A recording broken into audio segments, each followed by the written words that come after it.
What happens when a family of real street gangsters and kingpins raises the next generation? When your father is known as Mob Boss, a certified kingpin who built his own record label while running trap houses across Memphis. When your bloodline carries the weight of murder cases, federal drug charges, and a reputation that makes grown men move different in the streets. This is the story of the Williams family, better known as the Shiesty clan. A family so deep in the game that when their youngest son, Pooh Shiesty, started rapping about robbing ops and sliding on them, he wasn't just creating music. He was documenting a lifestyle passed down through generations. From Mob Boss's rise as one of Memphis's most feared kingpins to his gangsta-ass mother that was cheering him on crashing out, tragic loss of Tah P, from street wars that left bodies dropping to federal cases that tore the family apart. This is the untold story of how real gangsters raised a rap superstar who couldn't escape the very streets that made him. Stay locked in, gang, because by the end of this video, you'll understand why Pooh Shiesty never had a choice but to be exactly who he is. This family tree got roots deeper than any rap beef and branches that reach into every corner of Memphis's most dangerous neighborhoods. We're about to expose the real story behind one of hip-hop's most authentic voices. And trust me, the truth is wilder than any song he's ever recorded. Before we dive into the Shiesty family saga, you gotta understand the environment that shaped them.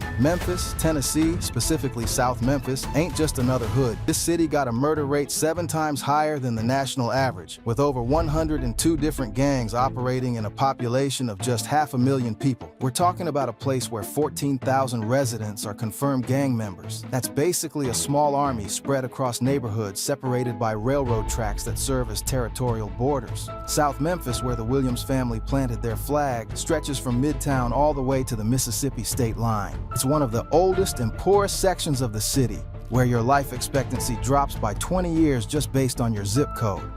This is the breeding ground that produced legends like Yo Gotti, Young Dolph, and Moneybagg Yo. But it's also where families like the Williams learned that survival meant being willing to do whatever it takes. In Memphis, you either predator or prey, and the Shiesty family chose their side early. The city sits at the crossroads of 3 states, Tennessee, Arkansas, and Mississippi, making it a perfect hub for interstate drug trafficking. The I-55 corridor runs right through Memphis, connecting Chicago to New Orleans, and every major drug organization in the South has used this route at some point. For a family like the Williams, this geographical advantage was like having a highway to riches, if you were smart enough and ruthless enough to capitalize on it. Memphis also has a unique gang culture. Unlike cities where 1 or 2 major sets dominate, Memphis is home to every national gang you can think of. Bloods, Crips, Gangster Disciples, Vice Lords, plus dozens of smaller neighborhood crews that operate independently. This creates a constantly shifting landscape of alliances and enemies, where today's partner could be tomorrow's target. Lontrell Williams Sr., the man who would become known as Mob Boss, was already making moves in South Memphis when he crossed paths with the woman who would become Pooh Shiesty's mother. Both were products of the same unforgiving streets. Both understood that in their world, loyalty was everything and weakness got you buried. The Memphis of the late 1990s was a different beast than today. The crack epidemic was still raging, and young hustlers like Mob Boss were learning that the drug game could make you rich or dead, sometimes both. He wasn't just some corner boy trying to make it. Homie had vision. While other dudes were focused on quick flips and street rep, he was building something bigger. Mob Boss understood something that many street dudes never figure out. Legitimacy was the key to longevity. He founded Mob Ties Records, his own independent label, understanding that music could be the perfect front for his real business operations. The label gave him a reason to travel, a way to explain large cash transactions, and most importantly, a path to respect that didn't require constant violence. When he met Pooh Shiesty's mother, she wasn't some naive girl who got caught up in a hustler's lifestyle. She was already connected to the streets, already understood the rules of the game. Their relationship wasn't built on romance and flowers. It was forged in mutual respect and shared understanding of what it took to survive in their environment. The couple set up shop in the Cane Creek Projects, right in the heart of South Memphis. This wasn't no suburban love story. This was 2 soldiers building an empire in a war zone. Their relationship was tested by federal investigations, rival crews trying to move in on their territory, and the constant stress of knowing that every day could be their last. But what made their bond special was their shared vision for their family. They both understood that the streets were a means to an end, not the end itself. They wanted to build something that could provide for their children and grandchildren, something that could survive even if they didn't. To understand Pooh Shiesty, you gotta understand his father. Mob Boss wasn't just playing gangster for the cameras. This man was certified in these streets. His operation was so sophisticated that it took federal agents months of surveillance to even begin understanding how deep his network ran. The nickname Mob Boss wasn't just clever marketing. It was earned through years of moving weight and commanding respect across Memphis. He had connections that reached from the Mississippi Delta to the Arkansas border, using the I-55 interstate as his personal highway for distribution. His network included truck drivers who could move product across state lines, corrupt officials who could provide advance warning of law enforcement activity, and street soldiers who were willing to die for the organization. Mob Boss's approach to the drug trade was methodical and business-minded. He understood that the biggest mistake most dealers make is getting high on their own supply, both literally and figuratively. While other crews were flashy with their money and violent with their enemies, Mob Boss operated more like a CEO than a street thug. He invested in real estate, using properties across South Memphis as stash houses and meeting spots. He had legitimate businesses that could explain his income and provide employment for his crew. Most importantly, he understood that the key to avoiding law enforcement was staying below their radar while still generating serious revenue. But Mob Boss's story takes a dark turn in 2004 when he got caught up in one of Memphis's most shocking murder cases. Rebecca Glenn, a 24-year-old radio DJ for Q107.5, was found strangled to death in her apartment. The killer was Stanley Andrews, but according to police reports, Mob Boss was charged as an accessory after the fact. Here's where it gets real twisted. Word on the streets was that Rebecca had been playing Yo Gotti's music on the radio, but refusing to give Mob Boss or his mob ties artists any airtime. In the Memphis music scene, radio play was everything. It was the difference between being a local hustler who rapped and being a legitimate artist who could make real money from music. Some say Mob Boss put a hit out on the DJ for the disrespect, though this was never proven in court. What we do know is that after Rebecca's murder, Mob Boss and a woman named Marquita Thomas were caught using the victim's credit cards and helping to sell her stolen possessions. The case sent shockwaves through Memphis. Stanley Andrews' own sister couldn't believe what her brother had done, telling Action News 5 that he called her from jail saying Rebecca went off on him for knocking on her door, so he just snapped. But Andrews showed no remorse, acting like someone who knew exactly what he was doing. The investigation revealed that Andrews had slipped past building security guards and was wandering the halls knocking on random doors. When Rebecca opened her door to see who was there, Andrews forced his way inside, wrapped his hands around her neck, and strangled her to death before robbing her apartment. Mob Boss caught accessory charges and first-degree forgery, but he managed to beat the worst of it with just a year of supervised probation. That light sentence should have been a wake-up call, but for a man like Mob Boss, the streets were calling too loud to ignore. The Rebecca Glenn case also highlighted the dangerous intersection between Memphis's music scene and its criminal underworld. Radio DJs had real power in determining which artists got exposure, and that power made them targets for anyone who felt disrespected or ignored. By 2007, Mob Boss was back to his old ways, but this time he was operating on a whole different level. He had set up a sophisticated drug operation out of an apartment at 784 Porter Street in Memphis, a spot that looked abandoned from the outside but was actually a fully functioning trap house. The location was strategically chosen. Porter Street was a dead-end road in a neighborhood where police presence was minimal and residents minded their own business. The apartment building itself looked run down and uninhabitable, which was exactly the point. Who would suspect that a major drug operation was running out of a place that looked like it should be condemned? The Memphis Police Department had been watching the location for months, documenting who came and went, tracking patterns, building their case. Detective Kittrell Robinson would later testify about the sophisticated surveillance operation they conducted before finally moving in with search warrants. They documented regular traffic at all hours of the day and night. Cars would pull up, someone would go inside for a few minutes, then leave. The pattern was consistent with a retail drug operation, but the volume suggested something much bigger than street-level dealing. Picture this scene. Cops bust through the front door, and immediately there's chaos. Mob Boss's cousin Rico Johnson tries to run from apartment 4 to apartment 3.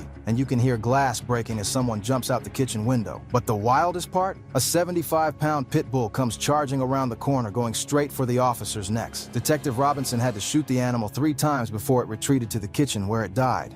The pit bull wasn't just a pet, it was part of the security system. In the drug trade, having a vicious dog serves multiple purposes. It deters robbery attempts, warns of police raids, and can destroy evidence if trained properly. The fact that this dog was willing to attack armed police officers shows how well it was trained for protection. When the smoke cleared, police found a full operation. 12.5 grams of cocaine, 8 pounds of high-grade marijuana, digital scales on the kitchen counter, measuring cups by the stove for cooking crack, a Smith & Wesson on the couch, and $10,000 cash in mob boss's front pocket. This wasn't some small-time hustle. This was a professional operation with all the tools needed to process, package, and distribute serious weight. The fact that they had equipment for cooking crack shows Mob Boss was serving the full spectrum of the drug trade, from weed smokers to hardcore addicts. The digital scales were commercial grade, capable of measuring large quantities with precision. The measuring cups and cooking equipment showed they were processing raw cocaine into crack, which required knowledge of chemistry and cooking techniques. This wasn't amateur hour. This was a sophisticated manufacturing and distribution operation. The $10,000 in cash was just what Mob Boss had on him at the time of arrest.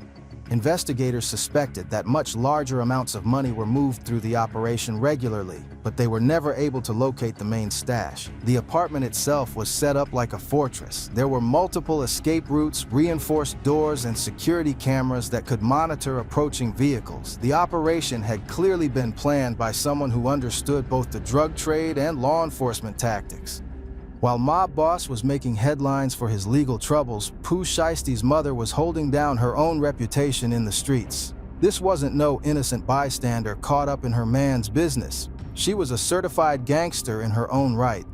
The streets of Memphis don't respect weakness, and any woman standing next to a man like Mob Boss had to prove she could handle whatever came with that position. She understood the game, understood the risks, and understood that in their world, family loyalty meant everything. Growing up in South Memphis, she had seen what happened to women who couldn't protect themselves or their families. She had watched mothers lose their children to the streets, wives get disrespected by their husbands' enemies, and families torn apart by violence and incarceration. She was determined that wouldn't be her story. When Mob Boss was facing federal time, she made sure the family stayed together. She managed the money, maintained relationships with key players in their organization, and kept their reputation intact while he was fighting his case. This required a level of street intelligence and political skill that most people never develop. She also had to protect her children during this time.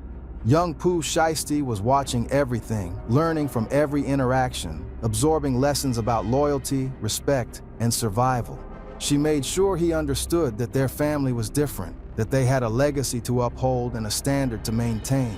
When Mob Boss was locked up, she kept his name ringing in the streets. She made sure their enemies knew that the organization was still operational, still dangerous, still not to be tested. This required her to make decisions that most people would never have to face, to authorize actions that could have life or death consequences. Her influence on Pooh Shiesty can't be understated. While Mob Boss taught him about the business side of the streets, his mother taught him about survival, about loyalty, about never showing weakness even when the world is trying to break you down. She also understood the importance of education and legitimate opportunities. Even while managing a criminal organization, she made sure Pooh Shiesty stayed in school and understood that the streets were a means to an end, not the end itself. The respect she commanded in Memphis was earned through years of proving herself in situations where one wrong move could have gotten her and her family killed. She navigated federal investigations, rival crews, and internal betrayals while keeping her family intact and her organization profitable. Before we talk about Pooh Shiesty's rise, we gotta address the family's most devastating loss.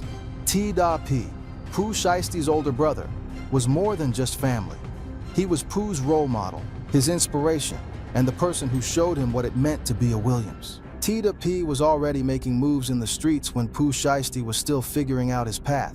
He had that natural charisma and street intelligence that runs in the family, and everyone who knew him could see he was destined for something big.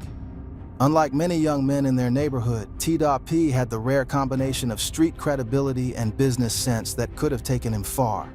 He was the bridge between Mob Boss's old-school approach to the game and the new generation's methods. While his father relied on traditional drug trafficking and territorial control, Tah P understood that the future was in diversification. Music, legitimate businesses, and building wealth that couldn't be seized by law enforcement. Tah P was also deeply involved in Choppa Gang's early operations. He helped plan their most successful licks, provided strategic guidance for their territorial expansion, and served as a mentor for younger members who looked up to the Williams family name. But life in Memphis is unpredictable, and Tah P's story took a tragic turn when he was diagnosed with brain cancer. This wasn't the kind of enemy you could shoot back at or outrun. This was a battle that required a different kind of strength. The diagnosis came suddenly. Tah P had been experiencing headaches and vision problems, but in their world, you don't show weakness or admit when something's wrong. By the time he finally went to a doctor, the cancer had already progressed to an advanced stage. For months, Tah P fought with everything he had. The family rallied around him, hoping for a miracle, praying for more time. They brought in the best doctors money could buy, explored experimental treatments, and exhausted every possible option. Shiesty watched his hero, his big brother, slowly losing a fight that no amount of street credibility could help him win. It was a humbling experience for a young man who had been raised to believe that violence and money could solve any problem. The medical bills were enormous, even for a family with significant resources. The treatments required travel to specialized facilities, experimental drugs that weren't covered by insurance, and round-the-clock care that drained both their finances and their emotional reserves. During this time, Shiesty's music career was just beginning to take off. The success of his early tracks should have been a celebration, but instead, it was overshadowed by his brother's deteriorating condition. Every milestone in his career was bittersweet, knowing that Tah P might not be there to see him reach his full potential. When Tah P finally lost his battle in January 2021, it broke something inside Shiesty. On his track No Chorus, you can hear the pain in his voice when he raps. "On God, I shed a tear every time I think about Tah P, but no, I won't display my feelings, that's another side of me." The timing made it even more painful. Tah P died right in the middle of Shiesty's beef with EBG, and his enemies tried to use his brother's death as ammunition for their diss tracks. EBG Jizzle even dropped a song called Paralyzed right after Tah P's death, with lyrics telling Shiesty he needed to go pray for his brother. That level of disrespect during a time of grief showed Shiesty exactly what kind of people he was dealing with. It also hardened his heart in ways that would influence every decision he made moving forward. The loss of Tah P wasn't just personal, it was a declaration of war against anyone who would disrespect his family's pain. Born November 8, 1999, Lontrell Williams Jr. entered a world where violence was normal and survival required constant vigilance. By the time Shiesty was 4 years old, his father was already facing murder charges. By age 7, Mob Boss was getting raided by federal agents and going to prison for drug trafficking. This is the environment that shaped young Shiesty. While other kids were worried about homework and video games, he was learning lessons that most people never have to face. He watched his father command respect through fear and intelligence. He saw how money and power could protect your family, but also how quickly it could all disappear.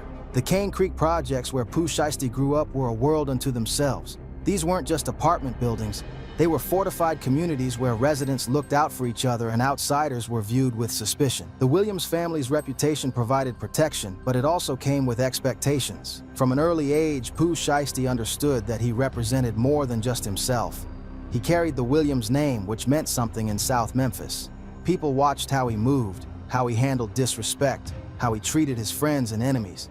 Every action was a reflection on his family's legacy. At 11 years old, when most kids are still playing with toys, Shiesty caught his first robbery charge. This wasn't some random act of juvenile delinquency. The robbery was planned, executed with precision, and targeted someone who had disrespected his family. Even as a child, Shiesty understood that certain violations couldn't be ignored. That same year, he got expelled from middle school for bringing a gun to campus. The weapon wasn't for show or intimidation, it was for protection. Shiesty had received threats from older kids whose families had beef with the Williams organization, and he wasn't about to be caught defenseless. These weren't cries for help or teenage rebellion. This was a young man adapting to his environment the only way he knew how. In most neighborhoods, an 11-year-old with a gun would be seen as a tragedy. In South Memphis, it was seen as preparation for survival. The streets of Memphis don't give you time to be a child. Shiesty himself said that in Memphis, you're guaranteed to lose at least one close friend to violence before you turn 15. That's not a statistic. That's a promise the city makes to every young person trying to survive there. By age 14, Shiesty had caught another assault case. The details were sealed because he was a minor, but word on the streets was that he had beaten someone severely for disrespecting his incarcerated father. The message was clear. Even with mob boss locked up, the Williams family was still not to be tested. When Shiesty hit high school at Central High, he was forced to interact with kids from other neighborhoods for the first time. Memphis gangs used railroad tracks as territorial borders, and high school was where those borders got crossed. That's when Shiesty and his childhood friend Big 30 decided to form their own crew, Choppa Gang. Don't get it twisted. Choppa Gang wasn't just some rap group or social club. This was a legitimate street organization focused on getting money by any means possible, as Shiesty described it. They were young, hungry, and willing to do whatever it took to build their own empire. The formation of Choppa Gang represented a new generation of Memphis street politics. Unlike the older gangs that were based on neighborhood loyalty or national affiliations, Choppa Gang was built around personal relationships and shared ambition. They recruited the smartest, most ruthless young men from across South Memphis, creating a hybrid organization that combined the best elements of traditional gang structure with modern business practices. By the time Shiesty graduated high school, Choppa Gang was generating serious cash through various illegal enterprises. They weren't just corner boys selling dime bags. They were running sophisticated operations that required planning, coordination, and the kind of ruthless efficiency that Shiesty had learned from watching his father. Their first major score came from robbing drug dealers in rival territories. Shiesty understood that the best targets were people who couldn't call the police, other criminals who had to handle their losses privately. Choppa Gang would study their targets for weeks, learning their routines, identifying their weaknesses, and planning their attacks with military precision. The money was good, but it came with a price. Every successful lick brought more attention from rivals and law enforcement. Every dollar earned had to be protected through violence or the threat of violence. This is when Shiesty started building the reputation that would later make his music so authentic. One of their most notorious early jobs involved robbing a high-level dealer who had been moving weight through South Memphis without paying proper respect to the established powers. The target had connections to out-of-state suppliers and was generating hundreds of thousands of dollars in revenue, but he had made the mistake of thinking his money made him untouchable. Choppa Gang spent 3 weeks studying the dealer's operation. They learned when he re-upped, where he kept his stash, who provided his security, and what routes he used to transport product and money. When they finally moved, it was with the precision of a military operation. The robbery netted them over $200,000 in cash and several kilograms of high-grade cocaine. More importantly, it established Choppa Gang as a force to be respected in Memphis's criminal underworld. Word spread quickly that these young men weren't just random stick-up kids. They were organized, intelligent, and extremely dangerous. But success brought new challenges. Other crews started targeting Choppa Gang members, trying to rob them or eliminate them as competition. Law enforcement began paying attention to their activities, building files and looking for ways to bring them down. Most dangerously, their success attracted the attention of established criminal organizations who saw them as a threat to their territory.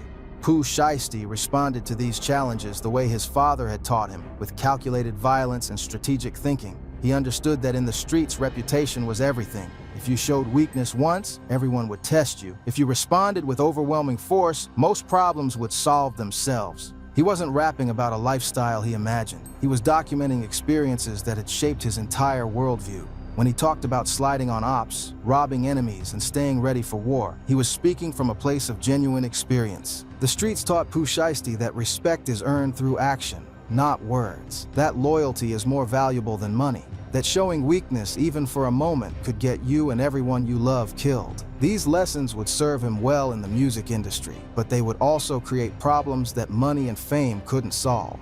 The beef between Shiesty's Choppa Gang and EBG, Everybody Gangster, wasn't just some social media drama. This was a real street war with real consequences. Both crews were from Memphis, but they represented different sides of the city and different approaches to the game. EBG was based in North Memphis, while Choppa Gang claimed South Memphis. In a city where railroad tracks serve as gang borders, this geographical divide meant everything. These weren't just rival rappers. They were enemy soldiers who had been at war long before either side picked up a microphone. The roots of the conflict go back to territorial disputes over drug trafficking routes and retail locations. North Memphis and South Memphis crews had been fighting for decades over control of the most profitable corners and the right to tax independent dealers operating in disputed areas. EBG had established themselves as one of the dominant forces in North Memphis through a combination of violence and business acumen. They controlled several high-traffic drug corners, had connections to major suppliers, and maintained discipline within their ranks through fear and respect. Choppa Gang represented a new generation of Memphis criminals who didn't respect the old territorial boundaries. They believed that money was there for anyone smart and ruthless enough to take it, regardless of what neighborhood they came from or which crew had traditionally controlled an area. The conflict escalated when Shiesty and his crew allegedly ran down on EBG's territory and robbed them for guns and drugs. This wasn't just about money, it was about disrespect, about showing EBG that Choppa Gang could violate their space whenever they wanted. According to street sources, the robbery was planned for weeks. Choppa Gang members conducted surveillance on EBG's main stash house, learning the schedules of guards, identifying security weaknesses, and planning multiple escape routes. When they finally moved, it was with overwhelming force designed to minimize resistance. The robbery itself was executed with military precision. Choppa Gang members surrounded the location, neutralized security, and made off with a significant quantity of weapons and drugs before EBG could mount an effective response. The message was clear. The old rules no longer applied, and Choppa Gang was willing to take whatever they wanted. When Shiesty dropped Back in Blood with Lil Durk, he included the line, "Yeah, you know who took that shit from you, come get it back in blood." To most listeners, it sounded like typical rap braggadocio, but EBG knew exactly what he was talking about, and they couldn't let that level of disrespect slide. The song became a worldwide hit, reaching number 13 on the Billboard Hot 100 and generating hundreds of millions of streams. For EBG, this meant that their humiliation was being broadcast to millions of people around the world. Every time someone played the song, they were essentially celebrating EBG's defeat. EBG Jizzle, who wasn't even really a rapper, felt forced to respond. He dropped a remix to Back in Blood, where he told his side of the story, claiming that Shiesty was exaggerating what really happened and that the robbery wasn't as significant as the song made it seem. In the remix, Jizzle claimed that Choppa Gang had only stolen a small amount of drugs and a few guns, and that no one was home during the robbery. He portrayed Shiesty as someone who was trying to build a reputation off of minor incidents, inflating small victories into major conquests. But Shiesty wasn't backing down. He posted on social media that EBG had made the worst mistake they ever made by responding to his song. He bragged about getting 18 million views without even mentioning their names, and warned them that things were about to get much worse. The beef reached its peak when Jizzle was shot 3 times in the arm just days after dropping his second diss track, Rumors. Shiesty immediately took to social media, posting cryptic messages like, "Damn, that Nene dissed, now he can't even walk," and "Fake walking, I don't even think bro talking." The shooting happened in broad daylight on a busy North Memphis street. According to witnesses, Jizzle was walking to his car when a vehicle pulled up and someone opened fire. The shooter was wearing a mask and fled immediately after the attack, but the message was clear. There were consequences for disrespecting Choppa Gang.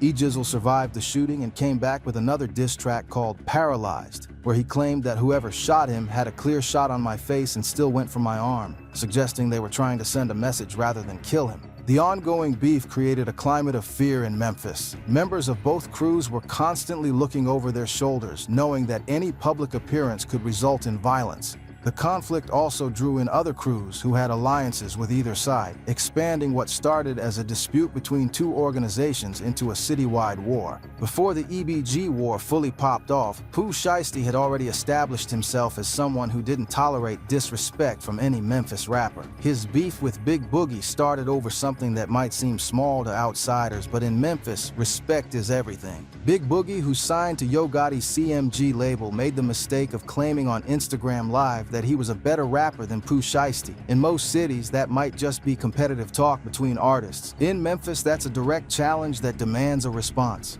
The comment came during a period when Shiesty was just starting to gain national attention. His early tracks were doing numbers locally, but he hadn't yet broken through to mainstream success. For an established artist like Big Boogie to dismiss him publicly was seen as an attempt to stunt his growth and keep him in his place. Shiesty and Big 30 immediately pulled up on Big Boogie's live session, confronting him about his comments. The exchange got heated, with Pooh Shiesty claiming that when he pulled up to Big Boogie's neighborhood, Boogie ran away scared.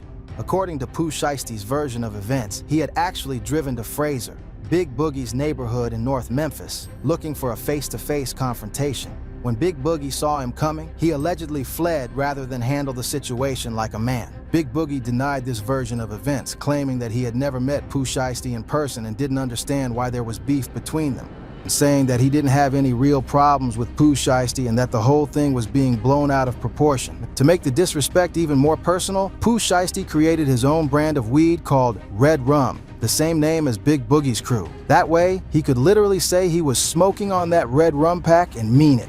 This was a level of pettiness that showed how seriously Pooh Shiesty took any form of disrespect.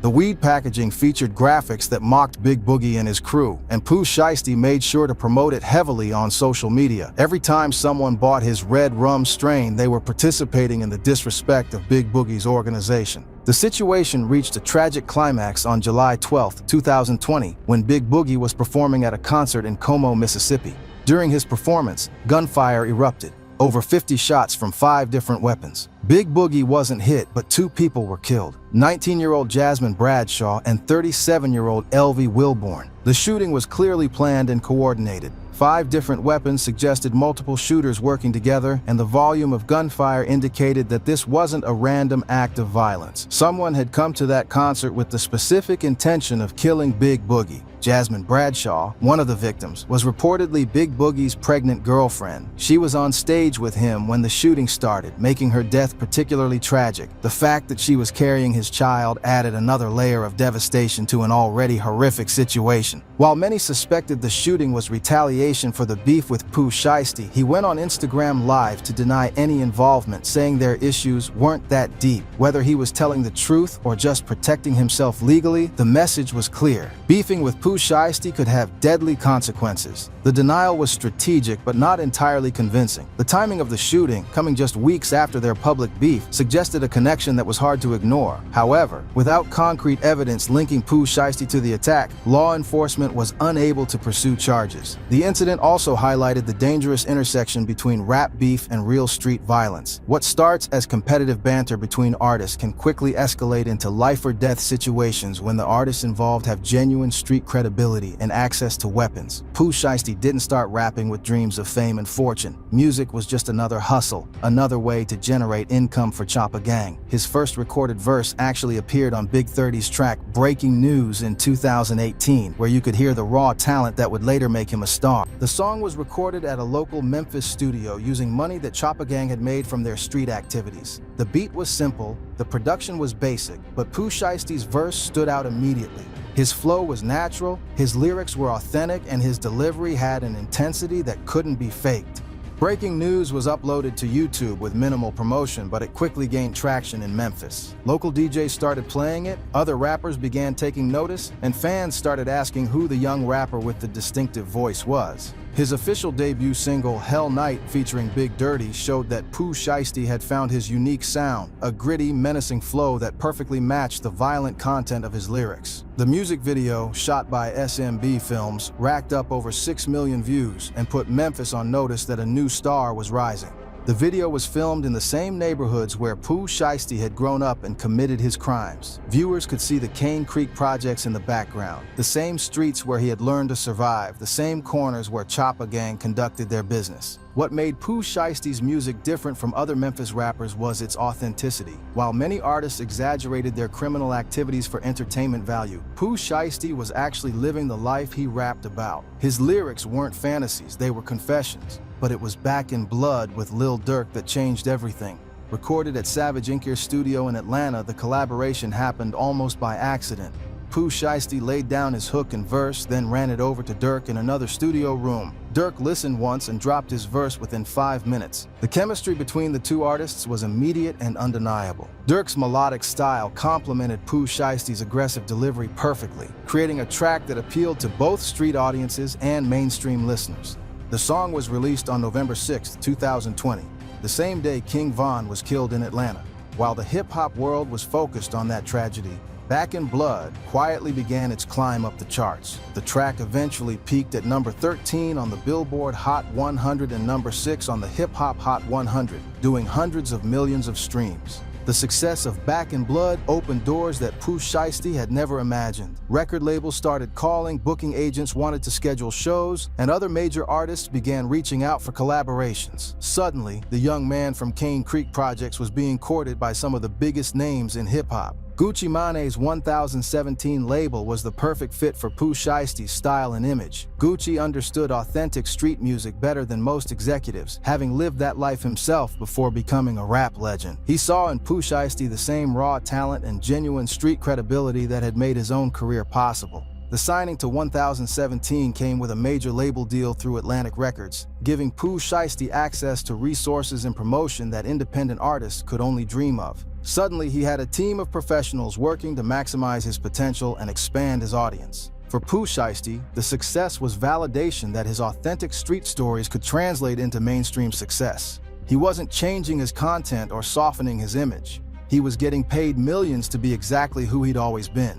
Success brought Pooh Shiesty the kind of money he'd only dreamed about during his days running the streets. His debut mixtape, Shiesty Season, peaked at number 3 on the Billboard 200, selling over 60,000 copies in its first week.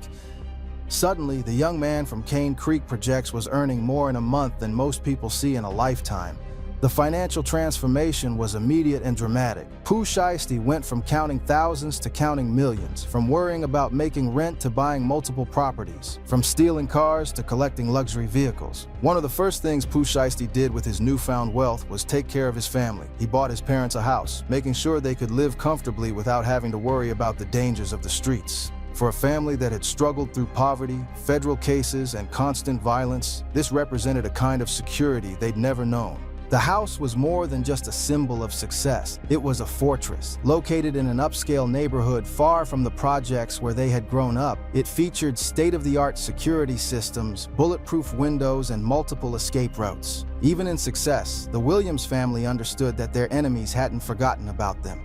Gucci Mane's 1017 label gave Pooh Shiesty the platform and resources to reach a global audience, but he never forgot where he came from. He brought his cousin Big Scar into the music business, getting him signed to the same label despite Big Scar having no previous rap experience. Big Scar's signing was controversial within the industry. Critics argued that he was only getting a deal because of his family connection to Pooh Shiesty, not because of his talent or potential. But Pooh Shiesty didn't care about the criticism. Loyalty was more important than public opinion. The money also allowed Pooh Shiesty to live the lifestyle he'd always wanted. Expensive cars, designer clothes, jewelry that cost more than most people's houses. His Instagram feed became a showcase of wealth and excess, with photos of diamond chains, luxury watches, and exotic cars. But the lifestyle came with its own dangers. The more wealth Pooh Shiesty displayed publicly, the bigger target he became for robbery attempts. Other criminals saw his success as an opportunity, and law enforcement saw his spending as evidence of ongoing criminal activity. The jewelry alone was worth hundreds of thousands of dollars.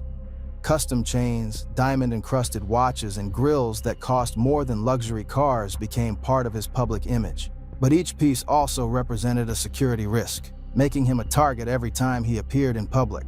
The cars were equally impressive and equally dangerous. McLarens, Lamborghinis, and other exotic vehicles that cost more than most people's houses became regular features in his music videos and social media posts. But driving such expensive cars in Memphis made him a target for carjackers and kidnappers. Despite the risks, Pooh Shiesty refused to tone down his lifestyle. He had grown up with nothing, and he was determined to enjoy every aspect of his success. The money represented more than just wealth. It was proof that he had escaped the cycle of poverty and violence that had trapped previous generations of his family. But with great wealth came great responsibility, and the same streets that had made him were watching to see if success would change him. The question wasn't whether he could make money. He had already proven that. The question was whether he could keep it and stay alive long enough to enjoy it. Despite having millions of dollars and a promising music career, Pooh Shiesty couldn't leave the streets alone. The same mentality that had helped him survive in Memphis was now threatening to destroy everything he had built. On October 9, 2021, he found himself in Bay Harbor Islands, Florida, involved in a transaction that would change his life forever. According to police reports, Shiesty and two associates drove to the location in a green McLaren to meet with two men who were selling sneakers and marijuana. The sellers also expected to collect rent money for the McLaren that Shiesty had been driving. The meeting was supposed to be routine business. Shiesty needed to buy some high-end sneakers for an upcoming music video, and the sellers had a reputation for having authentic, hard-to-find merchandise.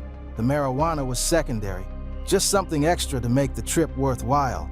But something went wrong during the transaction. According to the victim's statements, Shiesty and his associates decided to rob them instead of paying for the merchandise. What should have been a simple business transaction turned into a nightmare. Surveillance video shows the green McLaren pulling into the parking lot, followed by a Mercedes carrying the sellers. Multiple people can be seen standing around, apparently conducting normal business. Then suddenly everything goes wrong. Shiesty's associates pulled out a Draco and another handgun, shooting both sellers. One victim was hit in the buttocks, the other was shot while trying to run back to his Mercedes. The shooting was quick but brutal, leaving both victims wounded and traumatized. The most damning evidence? Shiesty and his crew fled the scene but left behind a Louis Vuitton bag containing over $30,000 in cash. Police were able to match serial numbers on some of the bills to photos Shiesty had posted on social media, directly linking him to the crime scene.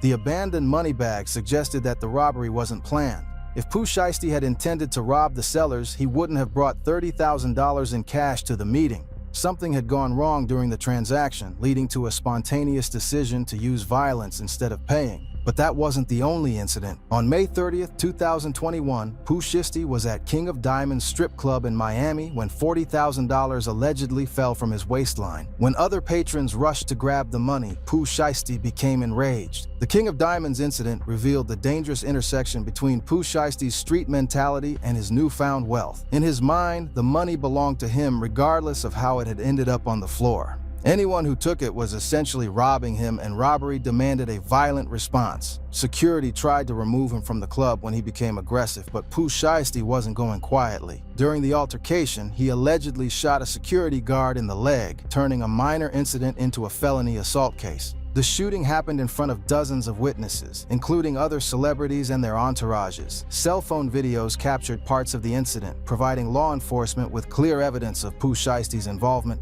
There was also a third incident that received less attention but was equally revealing. On July 7, 2020, Shiesty was charged with discharging a firearm from a vehicle at a gas station. According to police reports, he had gotten into an argument with someone and decided to settle it with gunfire. The pattern was clear. Despite having more money than he'd ever dreamed of, Shiesty was still operating with the same street mentality that had gotten him out of the projects. He couldn't separate the person who had survived Memphis from the artist who was supposed to represent a better future. Each incident showed a man who had never learned to walk away from conflict. In the streets, backing down from a challenge could get you killed.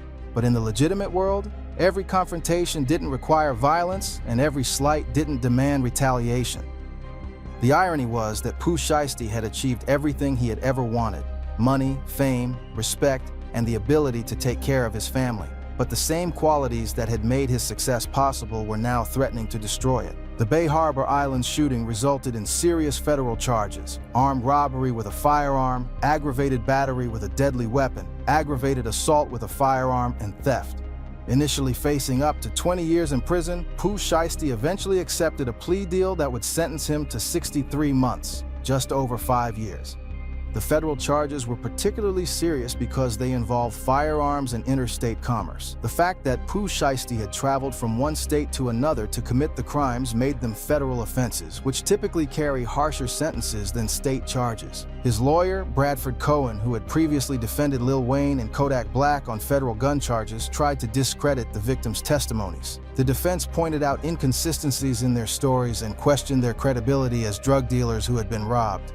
Cohen argued that the victims were unreliable witnesses because they were involved in illegal drug sales and had motivation to lie about what really happened. He suggested that they might have been trying to rob Shiesty and that the shooting was actually self-defense. The defense also highlighted the fact that Shiesty had left $30,000 at the scene, arguing that this proved he hadn't intended to rob anyone. If robbery had been the plan, they argued, he wouldn't have brought so much cash to the meeting. But the prosecution had strong evidence, including surveillance video that clearly showed the shooting and social media posts that linked Shiesty to the money found at the scene. The case against him was solid, and his legal team eventually advised him to accept a plea deal. The judge initially granted Pooh Shiesty a $30,000 bond, which he posted immediately. He and his associates boarded a private jet and left Florida, but the legal troubles followed him. When he was arrested for the King of Diamonds shooting, his bond was revoked and he was forced to sit in jail until his trial concluded. The King of Diamonds case added another layer of complexity to his legal situation. Now he was facing charges in multiple jurisdictions for separate incidents, making it much harder to negotiate favorable plea deals. The prosecution in the King of Diamonds case had even stronger evidence, including multiple witnesses and cell phone videos that clearly showed Pooh Shiesty shooting the security guard. The incident had happened in a crowded nightclub with dozens of cameras, making it impossible to deny his involvement.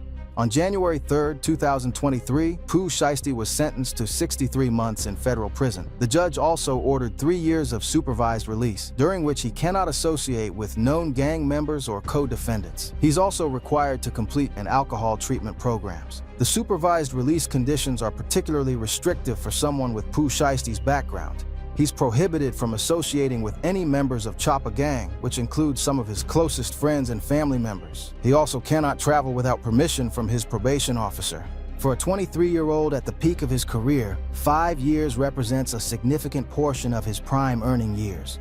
The hip-hop industry moves fast, and artists who disappear for extended periods often struggle to regain their momentum. The financial impact of his incarceration extends beyond lost earnings. Legal fees for high-profile federal cases can easily reach into the millions, and Pooh Shiesty's team of experienced attorneys didn't come cheap. Federal prison is a different world from the streets of Memphis, but Pooh Shiesty has adapted the same way his family taught him to adapt to any environment. He's used his time to reflect on the decisions that led him there and to plan for his eventual return to society.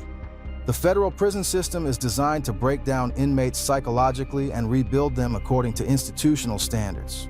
For someone like Pooh Shiesty, who had never been controlled by anyone, the adjustment was particularly difficult. The daily routine is strictly regimented. Wake-up calls, meal times, work assignments, and recreation periods are all scheduled and monitored. Inmates who violate rules face punishment that can extend their sentences or restrict their privileges. But Pooh Shiesty has found ways to make his time productive. He's been working on new music, writing lyrics, and developing concepts for future projects. The isolation has given him time to think about his craft in ways that weren't possible when he was constantly dealing with street drama and legal problems. Even while incarcerated, Pooh Shiesty has maintained his relevance in the hip-hop world. His team has continued releasing music, including the project Shiesty Season Certified, which features collaborations with Gucci Mane, Lil Durk, and Jack Harlow. The continued success of his music while he's locked up proves that his fan base remains loyal and that his brand is strong enough to survive his absence.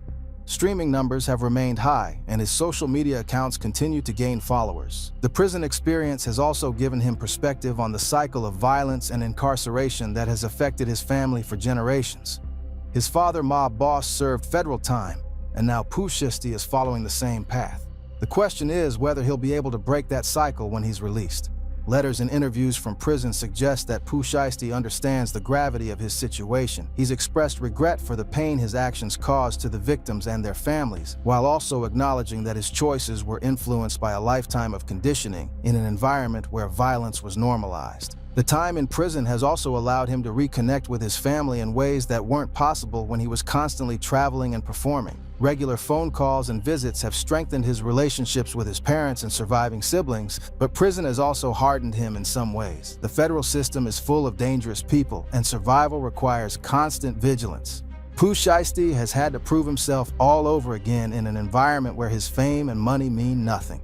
Pooh Shiesty's release date is projected for 2027, assuming good behavior and completion of required programs. When he returns to society, he'll face the challenge of rebuilding his career while staying out of trouble. The hip-hop industry will be watching to see if prison changed him or if he'll return to the same patterns that led to his incarceration. His team has worked to maintain his brand and fan base during his absence. But the real test will come when he's back on the streets with access to the same temptations that derailed his career. The music industry has changed significantly during his incarceration. New artists have emerged, streaming platforms have evolved, and fan preferences have shifted. Pooh Shiesty will need to adapt to these changes while staying true to the authentic style that made him famous.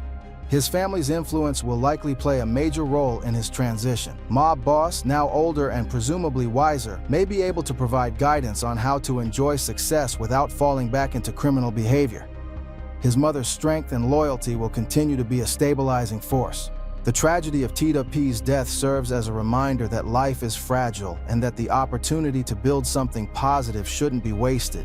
Shiesty has the chance to honor his brother's memory by using his platform to create rather than destroy. The supervised release conditions will make his transition more challenging. He'll be prohibited from associating with many of his old friends and will need to build a new support network of people who aren't involved in criminal activity. But Shiesty also has advantages that many ex-convicts don't have. He has a legitimate career waiting for him, financial resources to support his transition, and a fan base that's eager for his return. If he can stay focused on his music and avoid the temptations of the streets, he has the potential to become even more successful than before. The question is whether he's learned from his mistakes or if he'll repeat the same patterns that led to his downfall. Prison can either rehabilitate or embitter inmates, and only time will tell which effect it's had on Shiesty. His return will also be closely watched by law enforcement. Any hint of criminal activity will likely result in immediate arrest and a return to prison. The stakes couldn't be higher for his second chance at freedom. The story of the Shiesty family is ultimately about the cycle of violence and poverty that traps generations in the same destructive patterns. Mob Boss's criminal career led to Shiesty's criminal career, despite the opportunities that music success provided. But it's also a story about loyalty, survival, and the unbreakable bonds that hold families together through the worst circumstances. The Williams family has faced murder charges, federal cases, tragic deaths, and long prison sentences, but they've never broken. The family's influence on Memphis's criminal and musical landscape cannot be understated. Mob Boss helped establish the template for combining legitimate music businesses with illegal drug operations. Shiesty proved that authentic street stories could translate into mainstream success. Their story also illustrates the challenges facing young people who grow up in environments where violence is normalized and criminal activity is seen as the only path to success. Despite having every advantage that money could buy, Shiesty couldn't escape the conditioning of his childhood.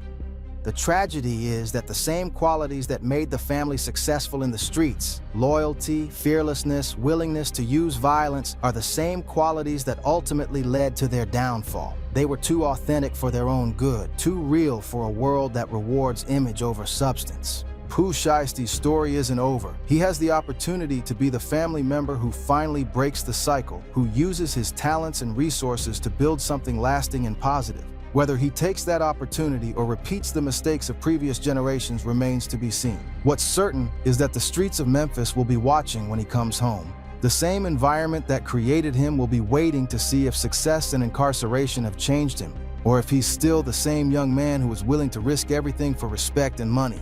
The Shiesty family raised a rap star, but they also raised a young man who couldn't escape the very streets that made him. That's the real tragedy and the real challenge. How do you honor where you came from without being destroyed by it? For Shiesty, that question will define the rest of his life. The family that raised him gave him the tools to survive in the most dangerous environment in America. Now he has to decide whether those same tools can help him build a better future, or if they'll continue to be instruments of his own destruction. The Shiesty legacy is still being written, and the next chapter starts when Shiesty walks out of federal prison. Whether it's a story of redemption or repeated mistakes will depend on the lessons he's learned and the choices he makes when the streets come calling again. The Williams family name will always be associated with Memphis street culture, but it doesn't have to be associated with tragedy. Shiesty has the chance to redefine what it means to be a Shiesty, to show that success doesn't have to come at the cost of freedom or life. That's the real test of his character and the ultimate measure of his family's legacy. Can they break the cycle that has defined them for generations? Or are they destined to repeat the same mistakes until there's nothing left but memories and regrets? Only time will tell, but one thing is certain. The Shiesty family story is far from over, and the next chapter could be the most important one yet.